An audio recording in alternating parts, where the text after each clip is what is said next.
देखे जाला लहिका फैका ओके भगावेला। ए राजा जी देखे जाला लहिका फैका ओके भगावेला। हाय हाय आना साना मार के भैलुन बारा जोर से बजावेला। पैसा भेजी ए हो सजन एगो टीवी लगावेला। ए हो पैसा भेजी ए हो बलम घर में टीवी लगावेला। टीवी लगावेला टीवी लगावेला। म्यूजिक बाय विकास रीगा सीतामढ़ी। सहर्ष रिकॉर्डिंग स्टूडियो भूतही चौक सीतामढ़ी।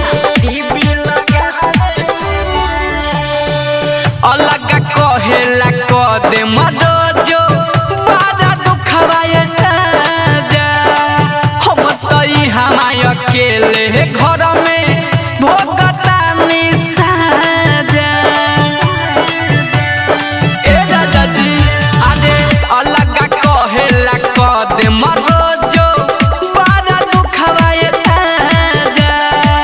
हम तई हमाय अकेले घर में कहिले ऐसन बतिया तोरा महाजावेला। अरे सुतले रही त सुतले में लइका आके जगावेला। पैसा भेजी ए हो सजन एगो टीवी लगावेला। ए हो पैसा भेजी ए हो बलम घर में टीवी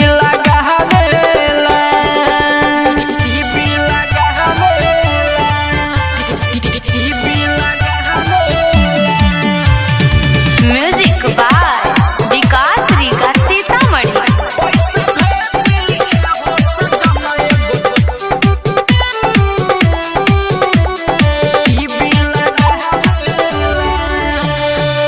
तोहरा कुछो बुझा त नइखे पिया मिठू मिसाइल हो। राउर भैया राजू रविंदर रोहे हरदम रिसाइल हो। ए दादा जी हाँ तोहरा कुछो बुझा त नइखे पिया मिठू मिसाइल हो। राउर भैया राजू रविंदर रोहे हरदम रिसाइल हो। बीते बाहुर बोलिए पिया मोरा मन के न भावेला। अरे तू त कमा के भेजेला उ अपन घर सजावेला। पैसा भेजी ए हो सजन एगो टीवी लगावेला। ए हो पैसा भेजी ए हो बलम घर में टीवी लगावेला। सहर्ष रिकॉर्डिंग स्टूडियो भूतही चौक सीतामढ़ी।